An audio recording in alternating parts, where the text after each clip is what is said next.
We stand up for women. We stand up for communities of color. We stand up for our LGBTQ communities. We stand up for immigrants. We stand up against those trying to steal an election. We stand up against corruption. We stand up against broken promises, when for generations, when this kind of thing happened, this kind of bullying or this kind of corruption, folks felt powerless. But now they feel like they can find fellow allies like never before. And so people say, oh, we're more divided. No, I think actually it's just that more people who are sick of what they're seeing are good with standing up now and saying this is wrong. We have to stand up. That doesn't mean that we have to be mean to each other or we have to be aggressive or do something drastic, but we have to stand up for what we believe in. There was a great article in the New York Times about a woman who does a lot of community work in northern Arizona in a very, very red district, county, and how she felt after the election, before and after the election. I mean, this is somebody who helps homeless people, who was feeding people who otherwise can't afford food in the Christmas season. And she was up against people who were selling Trump Bibles. And with this ugliness that a lot of us are seeing, this culture war. And, this woman is feeling demoralized and like all the work that I'm doing isn't making a difference, but it is. It is making a difference, and you may not be feeling it right now, and you may not be seeing it in the world, but maybe it's just one person at a time. That's how I feel when I'm in the exam room. It's one person at a time, and maybe you can reach two people here, and maybe you can talk to everybody across the state of Wisconsin on a show like this. There are ways for us to be able to stand up, be courageous, stand up for each other, and get through this, because we will get through this. This is a moment in time, but if we back down, if we are afraid to stand for what we believe in, we'll lose it. And we will lose it. We wanted to take a little bit of time to talk here during the holiday season and at the end of a very contentious year about how we deal with each other as united states of America. And I mean, nobody's fooling anybody. The amount of disharmony, the amount of how much we are the disunited states, hasn't been this bad in a very long time. There are ways that we can overcome that. There are ways that we can be better to one another. But that's not the same. What was the title of the episode here? Kumbaya is not the same as capitulation. And this was really sparked by Dr. Kristin Lyerly and catching a recent episode of Meet the Press and saying, let's continue this part of the conversation so that people understand about being better behaved in interpersonal relationships. But that's not the same as civic engagement, where, frankly, Kristin, I don't know that there's ever been a more important time for folks to stay engaged in one form or another, especially if they are concerned about the direction this country is moving in. Hey, I couldn't agree more with you, Pat. And if there's one thing that I've been hearing from people who supported my campaign and people who share my beliefs, it's that they feel sad and demoralized, and they're wondering what direction the country is going in and who they can talk to. And I feel like, and I feel the same way in many ways, but I also feel like we've got to continue on this steady path. We've got to be strong and consistent and keep relationships at the core of the work that we're doing. But think about the bigger picture. How can we help each other? How can we fund our schools? How can we make sure people have access to healthcare? All of these other problems that, frankly, and we've been seeing this in Wisconsin for a long time, our leaders have not invested in the people. And on a federal level, we're about to see this as well. We really are. And the Meet the Press episode included two United States senators who are both ordained ministers or pastors. They are James Lankford from Oklahoma, a Republican, and Raphael Warnock, a Democrat from Georgia. And it was a fairly nice discussion. But then there was the panel discussion afterwards with reporters or analysts or what have you. And that was the part, I think, that didn't sit well with you or me, is that there's so many folks saying in so many words, well, they won the election, they should get to do whatever they want. And that's capitulation. And if you think some of the things that are about to be proposed or enacted are really bad or dangerous, this is really not a time to roll over.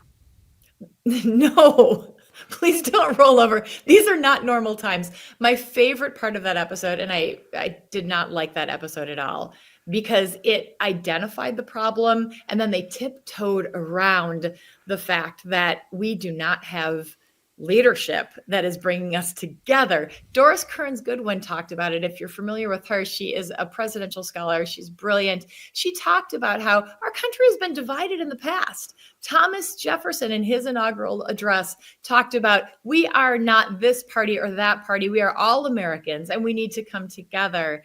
FDR famously did that in his first inaugural speech when he said, "We all we need is fear itself." That whole, I'm so bad at quotes, but it's the leadership that we see from the executive branch is so critical. But nobody had the courage throughout this entire episode to say that is not coming from the federal branch this time. And I think that's the thing that's scaring so many of us. Right. I mean, it's one thing for in a concession speech to say, all right, let's all, do the best we can going forward. And it's another thing for the winners to say, let's all come together. Now that I've won, let's come together and heal. And Donald Trump has said the same thing. Let's end the divisions. But it's what you do after those words. That's what's so important, and not avoiding it. One of the panelists, I forget which one, but his words were, well, I'm not going to convince you and you're not going to convince me. So basically, let's just avoid talking about it. No. Okay. Again, if you decide that for one day over, family dinner, you don't, fine. That's, do what you've got to do for family relationships and personal relationships and all of that. But to say say Democratic members of Congress, let's just avoid this stuff and, let them do what they're going to do. No, this is especially, and let me put it this way. I frankly want to, I'm not trying to put a positive spin on polarization. Don't get me wrong, but I really do see something almost healthy about it in terms of our nation's full history. I see what some people see now as polarization as rooted in folks on the left finally deciding not to just roll over when injustice asserts itself. We now stand up for the oppressed. We stand up for women. We stand up for communities of color. We stand up for our LGBTQ communities. We stand up for immigrants. We stand up against those trying to steal an election. We stand up against corruption. We stand up against broken promises, when for generations, when this kind of thing happened, this kind of bullying or this kind of corruption, folks felt powerless. But now they feel like they can find fellow allies like never before. And so people say, oh, we're more divided. No, I think actually it's just that more people who are sick of what they're seeing are good with standing up now and saying this is wrong.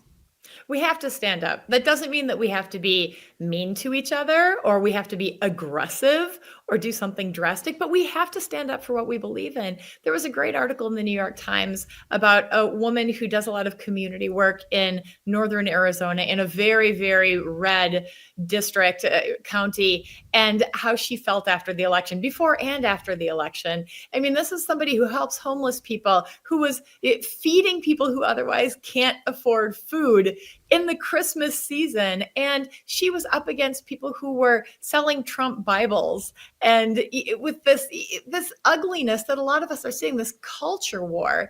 And, this woman is feeling demoralized and like all the work that I'm doing isn't making a difference, but it is.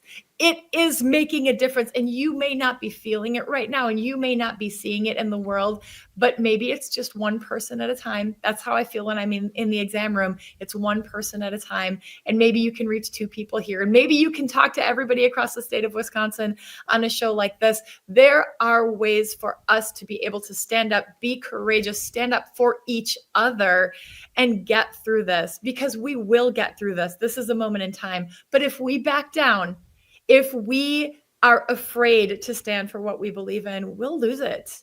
And we will lose it. And let's remember that, again, in the whole long arc of history thing, you may not be around when we finally reach a certain point that you and I might be fighting for. In other words, a whole lot of people fought for women's suffrage, and in their lifetimes, they didn't see it. They passed away before the 19th Amendment. Plenty of people fighting for civil rights were gone by the time the Civil Rights Act came up. But that doesn't mean you weren't part of the eventual victory. Another point that was made was we were kind of lectured to, like, well, the election's over and we should listen to the people, because 77 million people voted for Donald Trump and 75 million people voted for Kamala Harris, which, by the way, kids, not a mandate. One of the closest elections overall in U.S. history. So hardly a mandate. We are a closely divided nation. So we're told, listen to the people. But here's the thing, and Sherry mentioned this as we were listening to the Meet the Press episode.